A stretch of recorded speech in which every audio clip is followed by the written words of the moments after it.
pemerintah juga tampak lebih membela investor. Karena apa? Persoalan ketakutan tentang hengkangnya investor asing keluar gitu. Ini juga jadi problem tersendiri.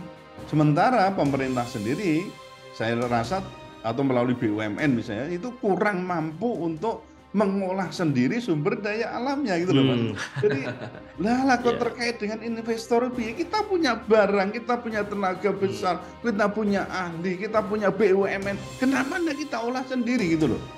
Itu yang Hmm. sampai sekarang itu kita masih, saya terutama masih berpikir ngapain nggak kita kelola sendiri. Ada batu bara, ada nikel, ada emas, ada maksud saya ini loh kita betul-betul potensi kita perkuat gitu loh. Jadi kita nggak tergantung pada investor asing atau mungkin bahkan swasta gitulah. Jadi kan menurut saya Hmm. ini sesuatu hal yang sangat ironis gitu ya.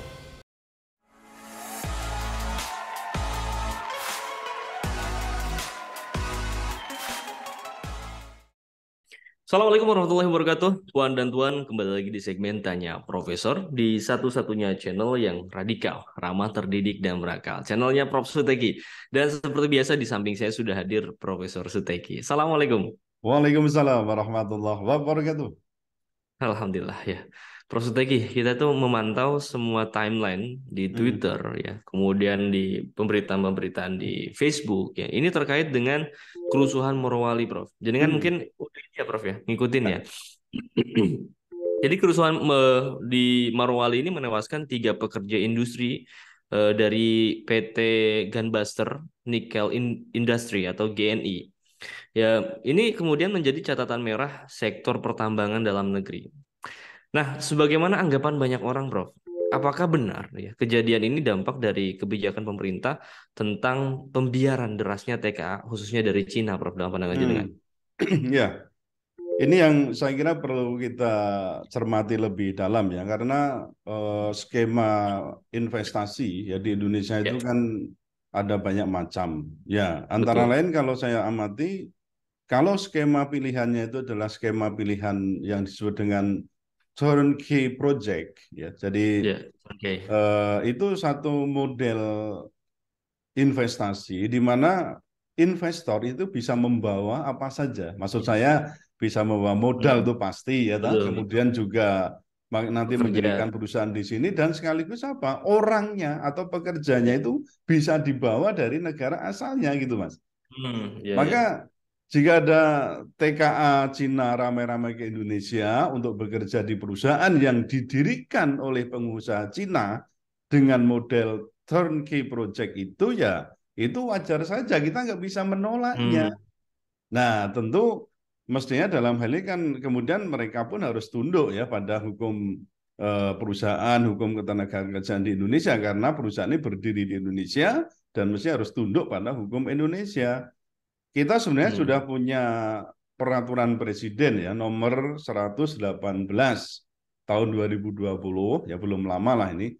Ini yang ya. ditekan oleh Pak Jokowi itu tanggal 21 Desember ya 2020. Ini Hmm, mengatur ya. tentang skema investasi yang disebut dengan turnkey project. Sebenarnya ada satu hal yang persoalan alih teknologi, tapi dalam hal ini tentu tadi saya katakan itu harus ada eh, kepatuhan-kepatuhan terhadap hukum, terutama dalam hal ini bagaimana tentu kalau ada dua pekerja ya, ada TKA, maksudnya tenaga lokal yang ada di sini itu harus betul-betul dicari prinsip-prinsip keadilan sehingga tidak mudah memicu atau menjadi faktor terjadinya chaos ya atau terjadinya bentrokan-bentrokan baik secara psikologis maupun secara fisik di suatu perusahaan asing di Indonesia yang tadi saya katakan modelnya dengan turnkey project. Oke, baik. Yang menjadi catatan TKP itu ya, Turnkey Ya. Project itu. Gini, Prof. Banyak sekali anggapan kalau kawasan industri yang terjadi di berbagai wilayah di Indonesia ya, termasuk juga di Morowali Utara ini sudah seperti negara dalam negara. Ya, mereka punya polisi, mereka punya barriers yang tinggi ya. Kemudian mereka juga punya fasilitas yang istilahnya berbeda banget ya. Nah, bagaimana catatan panjenengan terkait dengan isu ini ya dan juga terkait mungkin bisa disampaikan terkait dengan ketimpangan ya.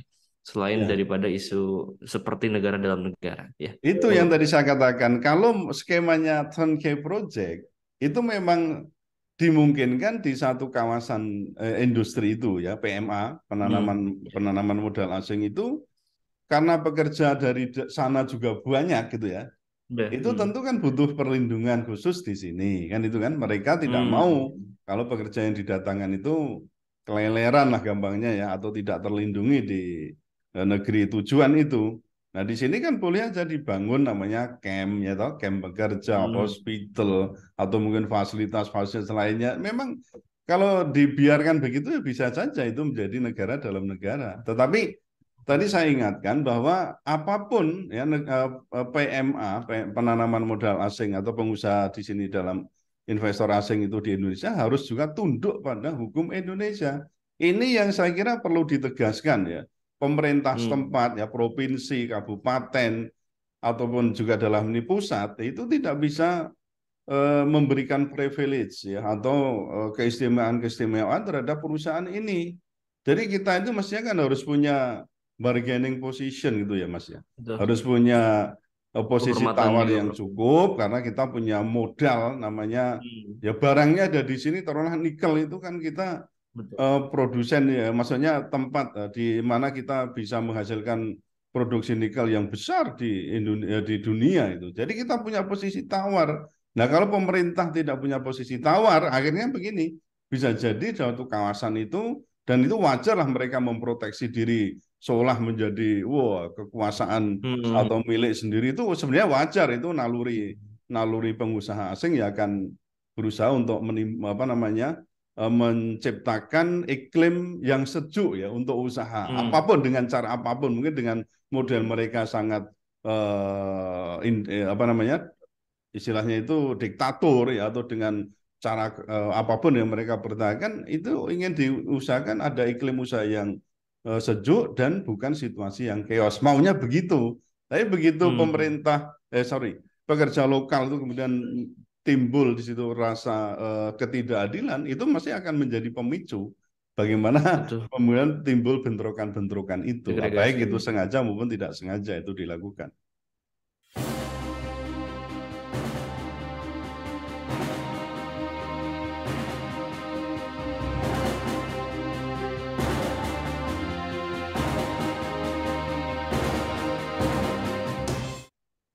Iya, makanya ada gini, Prof, bahwa aksi protes warga ini kan nggak bisa dilihat dari sisi perusahaan semata ya tadi, Ya, melainkan ya. juga harus dilihat secara menyeluruh dan komprehensif, termasuk akibat kebijakan ya yang lahir Hmm. istilahnya pro banget terhadap asing ala pemerintah.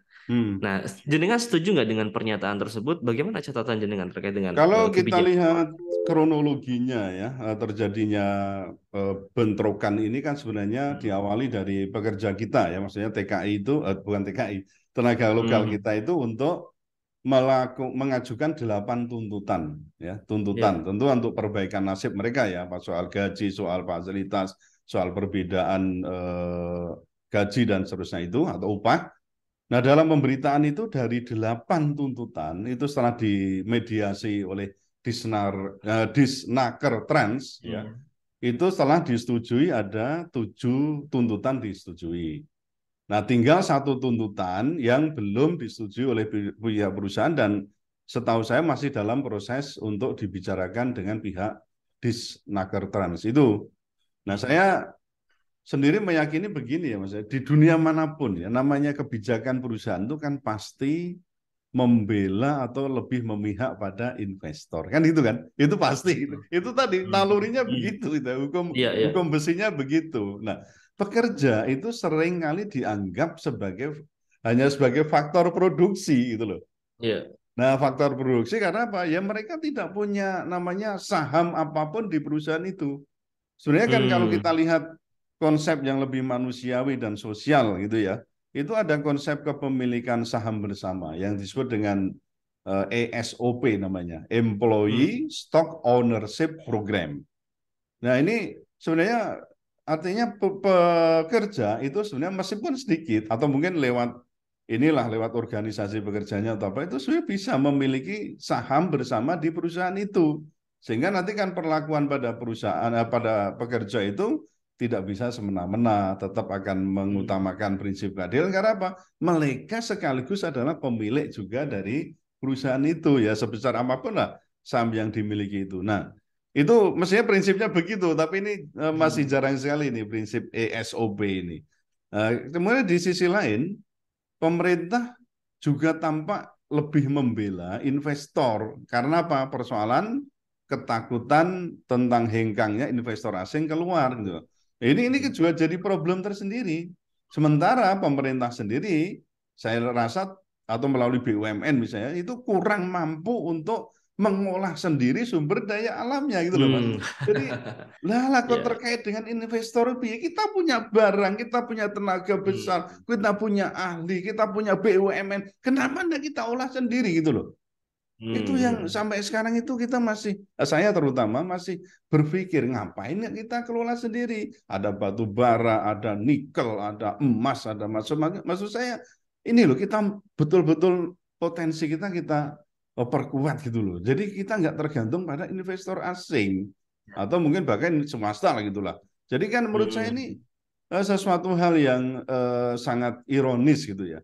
Nah, jadi mestinya di sinilah ketika kita punya barangnya itu kita tadi saya katakan punya bargaining position, jadi kita posisinya tidak kalah terus ya, apalagi misalnya ini keberpihakan ini juga eh, terutama pusat ya, pusat itu ini kan model yang undang-undang cipta kerja kita kan tarikan ke pusat itu sangat tinggi, artinya Betul, sentralistiknya itu betul. sangat tinggi. Nah Iya. itu juga kunci itu orang-orang yang di pusat sana itu gimana.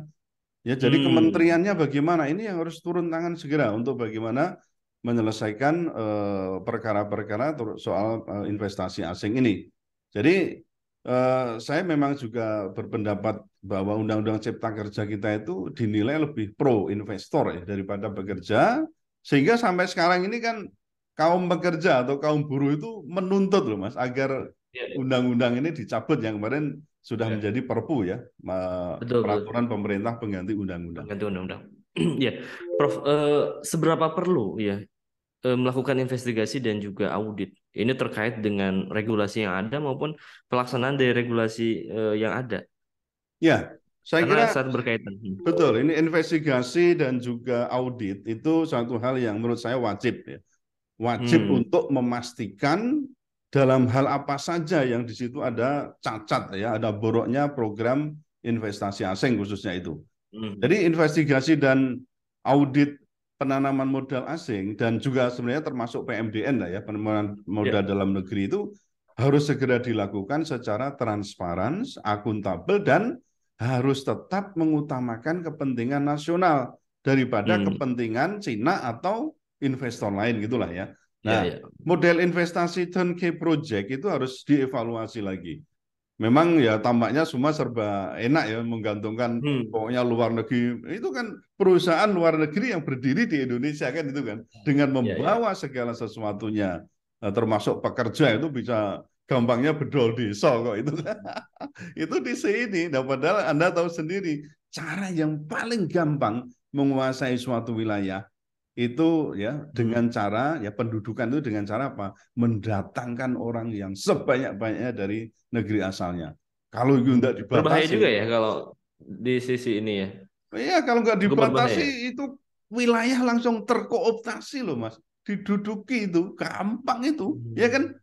Nah, Ya, ya, ya. jadi makanya banyak yang mengingatkan hati-hati, hati-hati. Betul mereka manusia, kita manusia. Tapi kan persoalan kewilayahan, persoalan negara ini kan kita juga punya Betul. jurisdiksi yang harus kita pertahankan, tanah air kita pertahankan kan itu kan. Nah soal Betul, betul. selama itu pekerja dari manapun itu dilakukan secara baik, imbang dan adil, saya kira nggak ada masalah dari manapun. Tapi tetap harus ada pembatasan supaya apa? Hmm. Wilayah itu tidak mudah untuk dikooptasi oleh negara lain. Hmm. Nah, jadikan koloni kan itu kan bagi Ya, ya, negara ya. lain secara model apa namanya model ini investasi kan sangat mungkin menjadikan Betul. koloni suatu daerah dengan mendirikan perusahaan di situ orang-orangnya dari asing semua apa yang akan kita bisa lakukan itu jadi namun demikian saya tadi atau pemerintah negara kita lah harus segera mengevaluasi itu ya. Jadi Betul. kita investigasi, kita audit,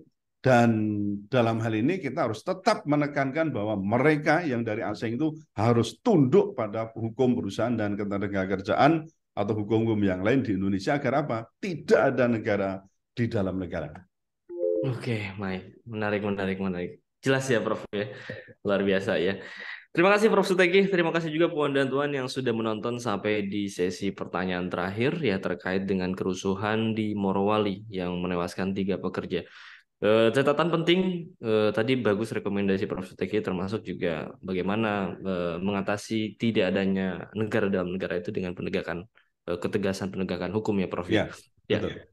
Baik, terima kasih Prof. Suteki dan Puan dan Tuan semua. Ya jangan lupa untuk like, comment, share dan juga subscribe channel Prof. Suteki. Karena satu yang berbeda kita akan senantiasa mengulas isu-isu viral secara radikal. Ramah, terdidik, dan juga berakal. Baik, terima kasih. Saya pamit undur diri. Assalamualaikum warahmatullahi wabarakatuh. Waalaikumsalam warahmatullahi wabarakatuh. Alhamdulillah.